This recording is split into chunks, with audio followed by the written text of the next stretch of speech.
मथुनी और 16वीं कन्या का विवाह शंकर जी के साथ हुआ, जिनका नाम था सती।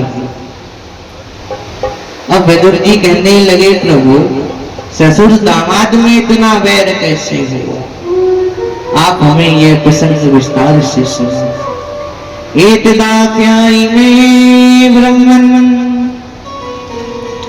जामातो सब स्वराश्यते बुद्धि सस्तु यथा प्राणा त्वयि दुष्ट जान सती। मैत्री जी कहने लगे, एक बार ब्रह्मा जी ने शांति सभा का आयोजन किया। उस सभा में सभी लोग आमंत्रित हुए और उस सभा दक्ष को मुख्य अतिथि बना दिया। और पहले से ही वह अहंकारी था और अहंकारी हो गया।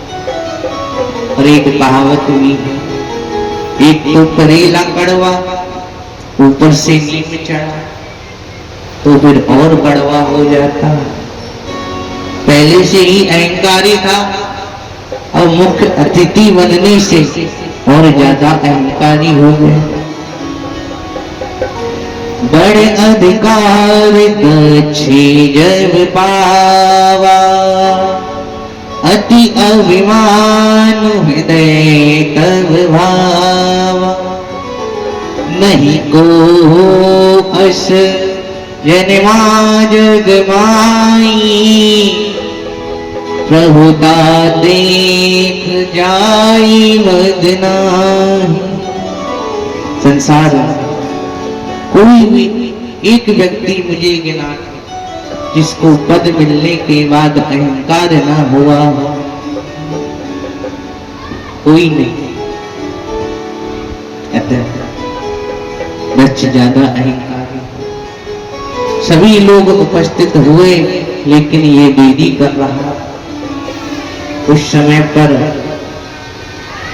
भगवान शिव ने सोचा कि मैं जब तक ये आ नहीं जाते जब तक भजन नहीं कर, क्योंकि एक कहावत कही जाती है, संत का क्षण और अन्न का कण कभी बर्बाद नहीं कर। इसलिए भगवान शंकर नेत्र बंद करके ध्यान करने लगे। इतने में दक्ष वहां आ गए। दक्ष के सम्मान में सभी लोग खड़े हुए, लेकिन भगवान के नेत्र बंद थे इसलिए वो खड़े नहीं हो। अब तो दक्ष क्रोधित हो गया और सभी से कहने लगा, इस ब्रह्म सभा में ये असभ्य लोग कहां से आए? अब सब एक दूसरे के मुख की तरफ देखे। इतने में दक्ष ने कहा, मैं किसी और से नहीं कह रहा, मैं इस शिव से कह रहा हूं। इसने महान कीर्ति पालों की कीर्ति मिट्टी में मिला। इसको ये भी नहीं आता कि बड़े लोगों का सम्मान कैसे किया जाता। अतः मैं उसे श्राप देता हूं तो इसे इंद्र उपेंद्र के साथ यज्ञ में भागना मिले। इतने में नंदी जी क्रोधित हो गए, कहने लगे, ये ज्यादा मैं कर रहा है, इसके मुख पर बकरे का सिर लग जाए।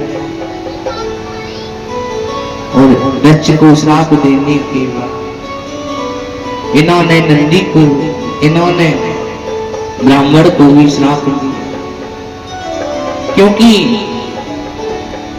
जब प्रभु जी कहने लगे शिव को मानने वाले पाखंडी हो, नंदी जी कहने लगे जो शिव को ही मानेंगे वो पाखंडी हो, जो शिव भगवान के साथ में विष्णु भगवान को भी मानेंगे वो लोग कभी पाखंडी नहीं।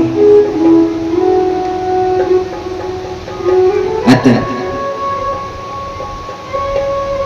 फिर नंदी जी ने श्राप दिया, कहने लगे कि ब्राह्मण सर्वभक्षी हो जाए, भिक्षा मांग कर जीवन यापन करें। इसी श्राप का परिणाम कि ब्राह्मण की आय बहुत कम। इन विवाह शादी में डीजे वालों को लाखों दे देते हैं, टेंट वालों को लाखों दे देते हैं, लेकिन जब पंडित जी की बात आती है तो 1100 भी बड़े रोते हुए देखते। कहते हैं पंडित जी तो अपने हैं, क्या पंडित जी का खर्चा नहीं है? अतः ये आपका दोष नहीं, ये तो प्रभु जी का श्राप है। ब्राह्मण सर्वलक्षी हो जाए, पुष्पों की तरह भिक्षा मांग कर जीवन यापन करे। उन्होंने नंदी जी को श्राप। अब ब्रह्मा जी को लगा ये सभा तो शांति के लिए बुलाई गई थी, लेकिन ये सभा तो क्रांति में बदलती जा रही है। उन्होंने सभा विसर्जित कर, अब तो कोई भी यज्ञ नहीं करवा रहा, क्योंकि दक्ष का वह था। तो दक्ष ने ही सोचा कि क्यों ना अपने दामाद का जो सम्मान है वो नष्ट करा जाए। उसने यज्ञ करवाया, उसमें शंकर जी को नहीं बुलाया। सभी लोग कैलाश के ऊपर से जा रहे थे, केवल ब्रह्मा जी विष्णु जी इस यज्ञ में नहीं, क्योंकि जिसमें एक का सम्मान नहीं होता उसमें तीनों का भी कोई सम्मान नहीं। अब माता ने रंग बिरंगे विमानों को उड़ते हुए देखा तो भगवान से पूछ रहे, कहने लगी ये लोग कहाँ जा रहे हैं? पहले तो भगवान ने टालना चाहा, कहने लगे देवता हैं, कहीं भी जा रहे होंगे, हमें उनसे क्या। माता कहने लगी आप सच सच बताओ ये कहाँ जा रहे हैं? शंकर जी ने कहा कनखल में तुम्हारे पिता यज्ञ करवा रहे हैं, ये सब वहीं जा रहे हैं। अतः सती जी कहने लगी प्रभु वो केवल मेरे ही पिताजी थोड़ी हैं, अभी तो आपके भी ससुर हैं, आपको भी जाना चाहिए। भगवान बोले कि उन्होंने मुझे बुलाया। माता कहने लगी प्रभु कुछ जगह ऐसी भी होती है जहां पर बिना बुलाए भी जाना चाहिए। भगवान कहने लगे जानता हूं पिता की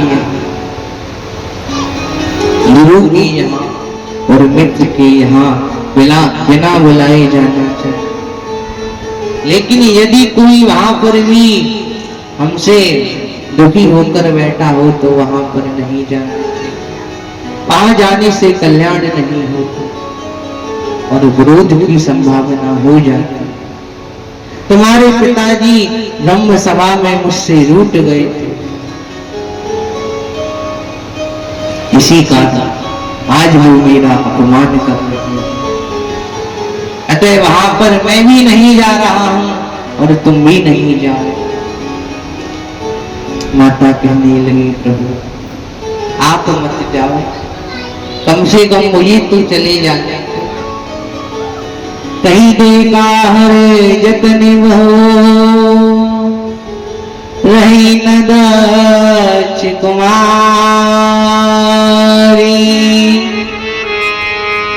दी मुख्य गण संग तब विदा की नित पुरारी। शंकर जी ने अपने गणों को बुलाया और कहा अपनी माता को कनखल ले जाओ और इनके साथ में इनका सारा सामान भी ले जाओ, क्योंकि भगवान जानते थे ये वापस नहीं आने वाले, और यदि ये वापस नहीं आएंगी तो इनके वस्त्रों को देखकर विरह भजन नहीं कर पाएंगे, इसलिए पूरे सामान के साथ इधर गण बम बम और हर हर की ध्वनि करते हुए कनखल में पहुंचे। यहाँ पर दक्ष ने आदेश दे रखा था कि यदि कोई भी मेरी पुत्री का स्वागत करे तो मैं उसे मृत्यु दंड दे दूं। यही कारण था, किसी ने सती का सम्मान नहीं। पिता भवन जब गई भवानी, दक्ष त्रास का हुनस निमानी। दक्ष के वैसे किसी ने भी सती का सम्मान नहीं किया। सती ने सोचा मैंने तो केवल धन से मिले। सती बहनों के पास गई तो बहनें व्यंग करते हुए एक बहन कहने लगी, अरे सती, तेरा पति अब भी शमशान में ही रहता है या फिर घर बनवा दिया? एक बहन ने कहा, तेरा पति भोजन करता भी है या फिर अब भी भांग धतूरे से काम चलाता है। अतः इस प्रकार मैंने व्यंग करते हुए मिली। केवल एक माँ ही ऐसी जो सप्रेम से सादर भली मिली एक माता, भगनी मिली बहुत मुस्काता।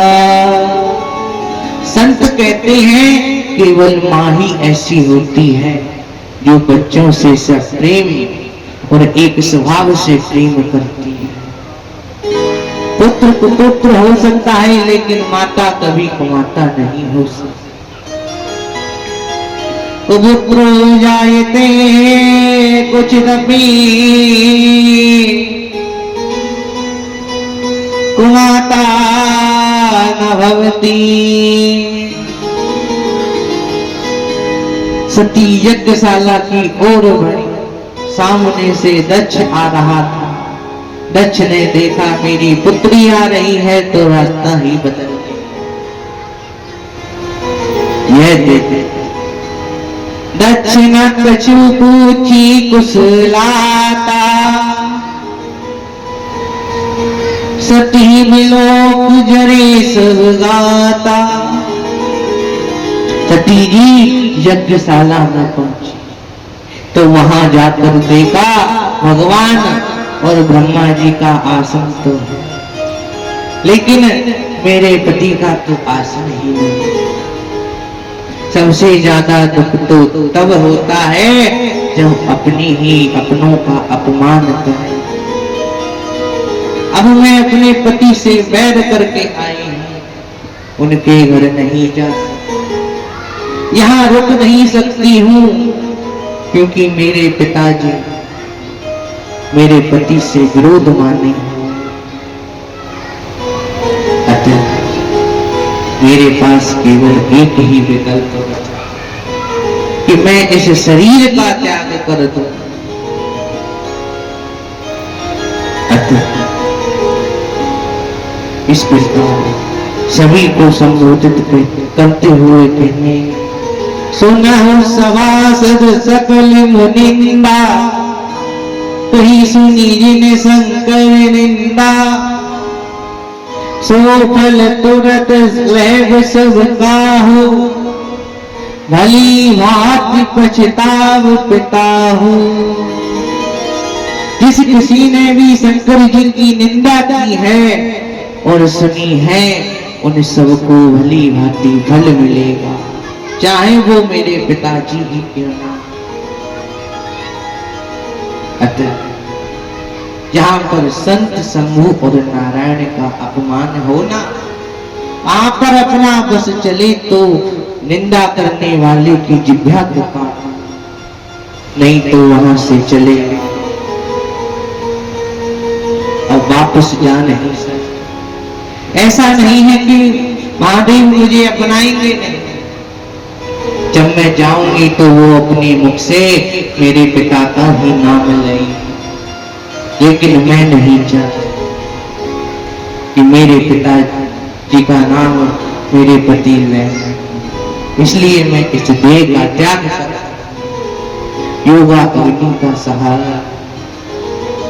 कुछ लोग कहते हैं कि माता यज्ञ कुंड में कूद गई, लेकिन ऐसा नहीं, वो जगत जननी है। उन्होंने योग अग्नि से अपने शरीर का भस्म स्मरण कराया है। मानस में यही कहते हैं और भागवत जी में भी यही लिखा, तत सर्वभूत चरणाम्बुजास्वं जगद्गुरो चिन्तयति न चाप्रम ददर्श देहो हतकल्मषासति सद्धा प्रज्वाल समाधि जागिना।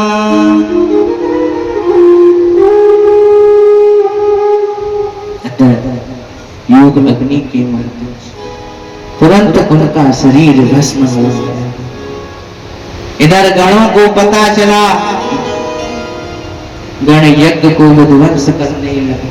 इतने में प्रभु जी ने बचाया, सभी को मार कर भगा दिया। इधर शंकर जी को ज्ञात हुआ, वीरभद्र को प्रकट किया, कहने लगे जाओ और दक्ष का यज्ञ विध्वंस कर दो। अतः वीरभद्र जाने लगे। इतने में जैसे ही कनखल पहुंचा तो इतनी तेज धूल उठ रही थी मानो कोई तूफान आ गया। सभा में बैठे सभी लोग कहने लगे, क्या आज क्या आंधी आ गई? तो एक शख्स ने कहा, नहीं अभी आंधी का मौसम है। दूसरे कहने लगे, फिर क्या चोर डाकू आ गए हैं? तो दूसरा, अभी प्राचीन गधी जीवित है, उनके राज्य में कोई चोरी नहीं हो सकती। वो इतने में कोई कुछ कह पाता, इतने में वीरभद्र जी आए और सभी को तुरंत तुरंत फल दे दिए। सभी से पूछते जाते क्या क्या हुआ। तब एक गण ने कहा, प्रभु ये जो प्रभु जी थे ना, ये अपनी दाढ़ी को सहना रहे। वीरभद्र ने दाढ़ी को उखाड़ दिया। एक गण कहने लगा, प्रभु पूसा दांत दिखा रहा। भगवान ने एक मुष्टिका का प्रहार किया, 32 के 32 टूट।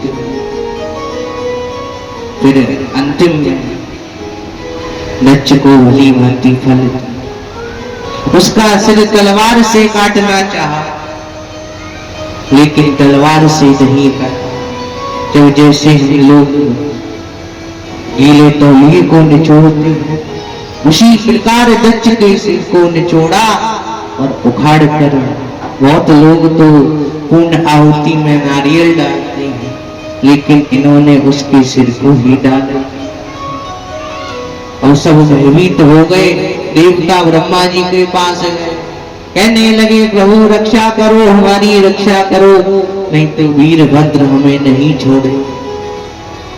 ब्रह्मा जी कहने लगे, और जाओ भाई, लड्डू बालूशाही खाओ, यहाँ क्यों आए हो? तब सबने क्षमा याचना। ब्रह्मा जी कहने लगे, देखो इसको तो मैं भी नहीं रोक सकता, क्यों ना हम लोग शंकर जी के पास चले। और सब शंकर जी के पास आए, शंकर जी की स्तुति करने लगे। शंकर जी कहने लगे, बताओ आपका क्या कार्य करना है? ब्रह्मा जी बोले, यजमान को जीवित करो। भगवान कहने लगे, यजमान की क्या आवश्यकता है? ब्रह्मा जी बोले, ठीक है, कोई यज्ञ नहीं करेगा, सब लोग कहेंगे जो यज्ञ करेगा सो मरेगा, रहने। भगवान बोले, इनका सिर कहाँ है? बोले, वो तो तुम्हारे वीरभद्र ने इस पूर्ण आहुति में डाल दिया। बोले, तो उत्तर की दिशा में जो सिर मिल जाए उसी को मंगवा। कोई तो दिखलाई नहीं पड़ा, एक बकरा दिखलाई, उसी का सिर ले। और जैसे ही सिर जोड़ा तो ये भगवान शंकर की स्तुति करते वो ऐसा डमरू बजाने वाला और नहीं,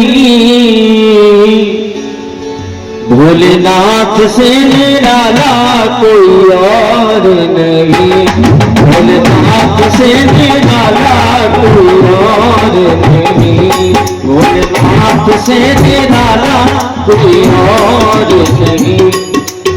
देखो उधर तो देवता भोलेनाथ की स्तुति कर रहे हैं, इधर आप सभी लोग करिए, बड़े भाव के साथ गाइए। भोलेनाथ से निराला कोई और नहीं, भोलेनाथ से निराला कोई और। क्या सभी भोलेनाथ, भोलेनाथ से निराला कोई और नहीं।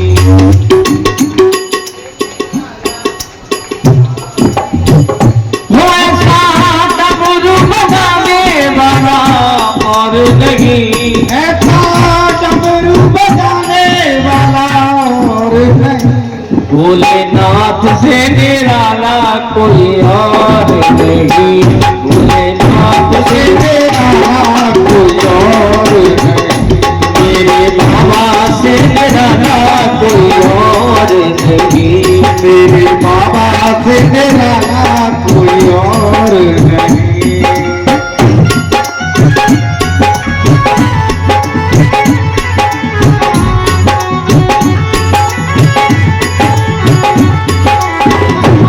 भोलेनाथ से निराला कोई और नहीं, भोलेनाथ से निराला कोई और नहीं। शिव का डमरू डम डम बोले, अगम निगम के मेले भोले, शिव का डमरू डम डम बोले, अगम निगम के मेले भोले, शिव का डमरू डम डम बोले, अगम निगम के मेले भोले, शिव का डमरू डम डम बोले, अगम निगम के मेले भोले। वो ऐसा डमरू बजाने वाला और नहीं, ऐसा डमरू बजाने वाला और नहीं। एक बार कहता भोले बाबा की, अच्छा दोनों हाथ उठाओ, वो अम्मा निकल ले छम्मा छम्मा, बजा के ताली। भोलेनाथ से निराला कोई और नहीं।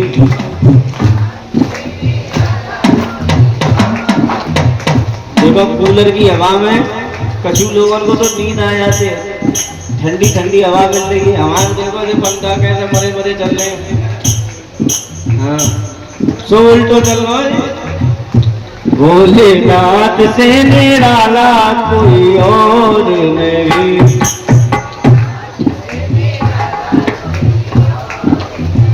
अच्छा दोनों हाथ बोलो, बजाओ ताली और कहो भोलेनाथ से निराला कोई और नहीं, भोलेनाथ से निराला कोई और नहीं। ऐसा डमरू बजाने वाला और नहीं, ऐसा डमरू बजाने वाला और नहीं, भोलेनाथ से निराला कोई और नहीं, भोलेनाथ से निराला कोई और नहीं, भोलेनाथ से निराला कोई और नहीं, भोलेनाथ से निराला कोई और नहीं। बोलिए भोले बाबा की। सबसे ज्यादा आवाज निकल रही मेरी, जबकि हाथ में लग रही है मेरे, न करिए तुम तो माइक लगाओ। आजकल इंसान अपने दुख से दुखी नहीं है, दूसरे के सुख से। सही बात है।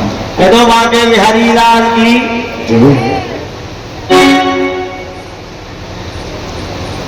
मैं की आवाज सुनकर शंकर जी हंसे। इसी से यह परंपरा चली आ रही है कि भगवान शंकर की यहाँ पर गाल बजाए जाते हैं। जिसे सुनकर भगवान को सती की याद आती है और मनचाया वर वो दे देते हैं।